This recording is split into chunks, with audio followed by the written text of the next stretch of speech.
Project Hail Mary is the first major 2026 movie release. It's based on the book by Andy Weir, which I have not read, but I was looking forward to the movie mainly because of the two directors behind it, Phil Lord and Chris Miller. These guys are legends in my book. They're the creative geniuses behind the Lego Movie, which is actually one of the best animated movies of the past 25 years probably, and the 21 Jump Street reboot with 22 Jump Street. Those movies are hilarious. And then they helped write and produce the Spider-Verse movies. So these guys have their hands on a lot of things. They were fired off of that Solo movie that came out a few years ago. They just had too many creative differences apparently with Disney, so Ron Howard stepped in and finished that movie. But now they are finally making a sci-fi epic that they want to make. I want as many original things as possible. And in a way, Project Hail Mary is a very familiar kind of movie. We have seen this thing a million times before. Humanity faces the brink of extinction as something in nature is going horribly wrong, as it does in all of these movies. But in this case, there are these little specks that are found on the sun, which scientists theorize will actually eat the sun alive slowly over about the next 30 years unless they find some way to stop it. And somehow Ryan Gosling, a local middle school science teacher, ends up getting involved and being humanity's last hope as he is sent on a suicide mission into the depths of space with the expectation that he is the only guy that could possibly give Earth and humanity any sort of hope. And since the mission has pretty much no chance of actually succeeding, it is called Project Hail Mary. Why they didn't choose Aaron Rodgers, a guy that still throws Hail Marys at the age of like 64 and questions everything in modern science, I feel like he would have been the guy that should have been sent up to space, but I guess he's too injury prone these days, so we just passed on Aaron Rodgers. We went with Ryan Gosling. And I had a weird experience watching this movie because the first like 30 to 45 minutes, I was definitely enjoying it, but I kept sitting there like, man, this is just like The Martian. And if you want to know how blind I go into watching these movies, I didn't know that Andy Weir was the author of The Martian. And once I made the connection, I was like, oh, okay, this totally makes sense why this movie feels so similar to that one. And I'm not saying that's totally a negative thing either. Like, I enjoyed The Martian when it came out. It was definitely not one of my favorite movies of that year. It had some cool science elements, but when you come out a year after Interstellar, I mean, the bar is pretty damn high. It definitely stands on its own as its own kind of thing. It's just like not my favorite kind of sci-fi movie. And it's been over 10 years since I've seen The Martian at this point. If you're like under the age of 22, enjoy the flow of time while you can, because after that point, nothing is the same. I can't believe it's been that long. But even though I haven't rewatched it,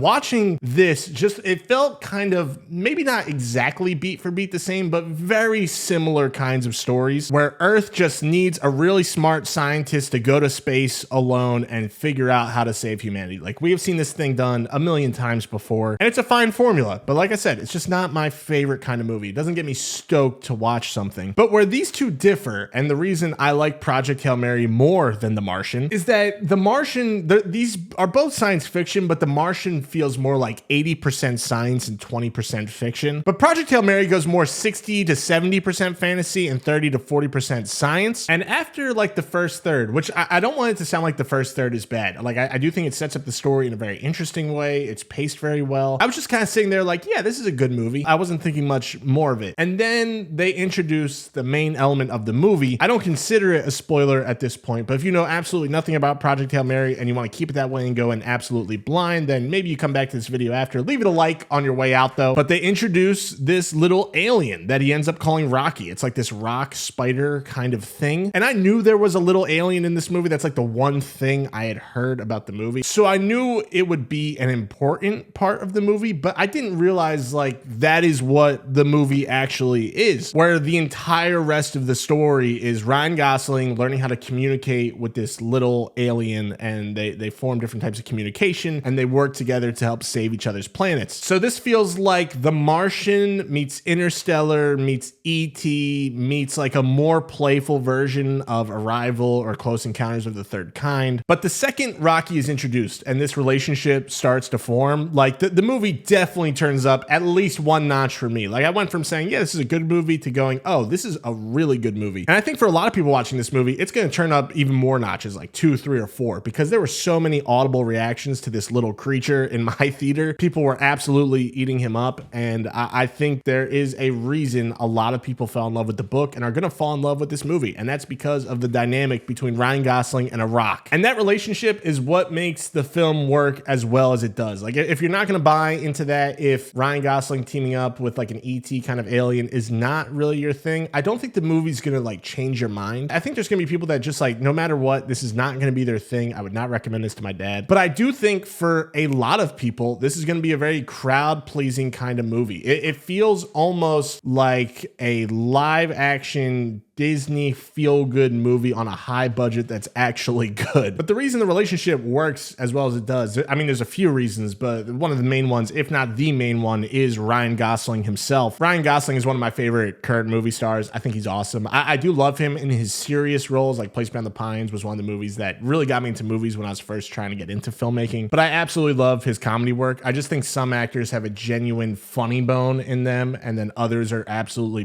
brutal to listen to. I watched the Oscars the other night, and they had that whole bit with Robert Downey Jr. and Chris Evans going back and forth, and it was just silence, both in my home and the theater that the Oscars were taking place in. And then Channing Tatum says one thing, and it's hilarious. Like, there are people that have it. We just have so many people in Hollywood that don't have that specific quality. Ryan Reynolds is fine. Ryan Reynolds can't be the standard of modern Hollywood comedy. But whatever that thing is, Ryan Gosling has it, and he uses it to its maximum ability in this movie. And what I like about this is, even though he's always been funny, like, he's not playing the goofy kind of funny in this. He's not playing Ken from Barbie. He's not doing the nice guys kind of thing. He turns down the goofball level in that regard, but then he kind of mixes the seriousness in there too. I mean, like, the guy played Neil Armstrong just a few years ago, so he's still got that bone in him. He just gives you a character that's instantly likable, easy to root for, and it's even more impressive because there are so many times where he has nobody to bounce off of. Like, there's a few other actors in the movie that do a pretty good job, like Sandra Hüller is always good. She has a really good karaoke scene, actually, but a majority of the movie is just Gosling and this rock, and he really sells it. I mean, there's never a time where you're unconvinced that this is not happening in space, and I think that's really hard to pull off these days. Like, when you watch The Mandalorian and Grogu, it just doesn't feel authentic anymore. It feels like you're watching a commercial for someone trying to sell you a toy. The sun is going crazy right now, and maybe they are going to sell a lot of toys of Rocky, but I gotta say, this alien sold me. I thought he was great, and I'm not like against cute aliens in movies, you know, like E.T.'s awesome. E.T.'s great. As long as the character feels important to the story and you're not just trying to make something cute for the sake of being cute, like that's when I have a problem with it. Like, if I'm watching a Disney movie and I'm looking at this thing that's in the movie for like 3 seconds and I'm like, oh, okay, I get it. You just want me to go on Space Mountain, go to the gift shop at the end of the ride and be like, oh yeah, there's the Baby Yoda plushie. And I thought that's what this alien was gonna make me feel, but nah, man, like the Rock sold me. Like I mentioned, a lot of people reacting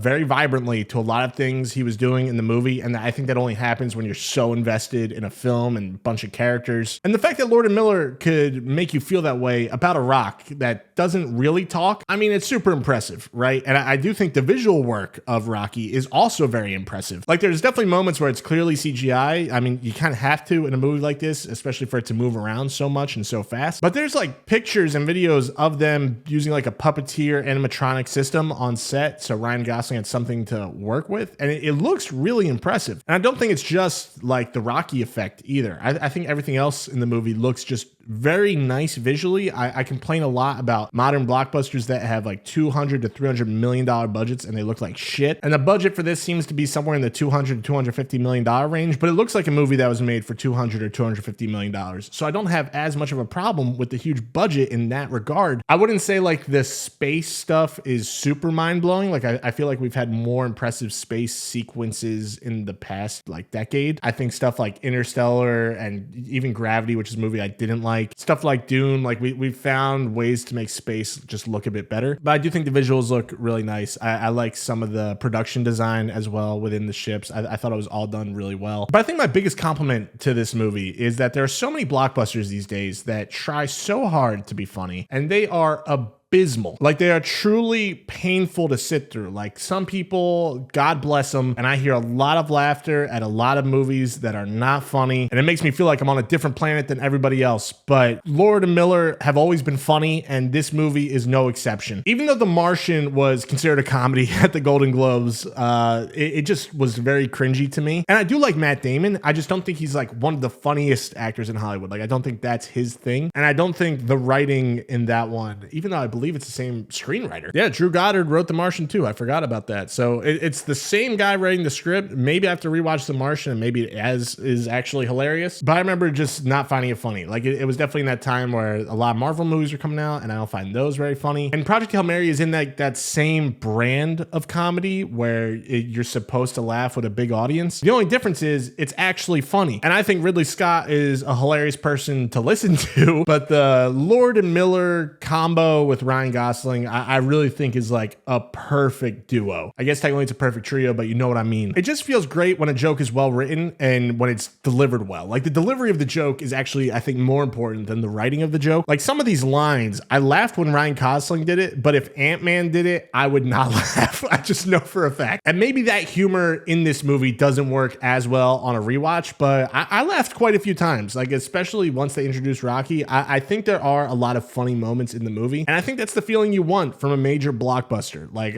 I know that's always been the goal, but a lot of movies fall flat in that regard. I don't really have a lot of complaints about Project Hail Mary. Like I don't necessarily think it does a lot of things wrong, but I do think the last 20 to 30 minutes definitely drags out a lot more. Like the first 30 minutes, I just thought it was pretty good. And then it gets really, really good. And then the last 30 minutes are still really good. Like it fits thematically with what's going on. It just does that thing where it feels like it ends 3 or 4 different times. And a lot of people say that's always a complaint. That is not necessarily always a complaint for me. Like I think as long as the last ending hits the hardest, like Portrait of a Lady on Fire ends like 3 times. And I think those 3 endings are all great. But I think Project Hail Mary kind of just feels like it should end. And then there's another 10 minutes and then it feels like it should end again. And then there's another 10 minutes. I just think the choppiness of the ending isn't great, even though I do think the actual ending of the film is pretty solid. And although that is my only real complaint, I think Project Hail Mary, as it stands for me, is just like a really good, solid blockbuster movie. I think it's the first major blockbuster that's worth seeing in a theater this year. There's been better movies I've seen this year, like Nirvana, the band, the show, the movie. But if you're relatively interested in this, like I think this is one of those movies you could bring anybody to. You could bring your grandparents, parents, like kids over the age of 9, and anyone in between. I think this is a really solid movie. I think it's worth seeing in theaters. It's loud, it's very visually stunning, and it's a good movie to watch with a crowd because there's a lot of good laughs. For me, I'm not as in love with the movie as a lot of other people are. I just can't shake the feeling that even though this is like an original idea, it just feels like a blend of so many other movies I've seen before, and I like a lot of those other movies more. Like to me, Interstellar is a 10, E.T. is a 9, Arrival is an 8, The Martian is like a 6, and Project Hail Mary is a 7 out of 10. I think it's really good. On my channel, if something is a 6 or above, I often recommend seeing in theaters. Like 6, it kind of depends on the movie of what you want, but a 7 and above, like to me, that's worth seeing in the theater. Sorry guys, I've given like 60 movies in my lifetime a 10. We're talking all time. So if a 7 out of 10 sounds low, I promise you, it's just because everyone else, it's inflation for everybody else's scores. I think this is a really good movie. I think you'll have a good time. I think you should watch it. If you have seen it, let me know what you thought of it in the comments down below. If you've read the book, how did it compare to the book? If you like The Martian more, let me know why you like The Martian more. Maybe I have to give that one another chance. And this is Chase. Thank you so much for watching as always. And if you like my opinions on movies, I'm going to keep telling the truth on here. So be sure to subscribe and I'll catch you in the next one and have a great day.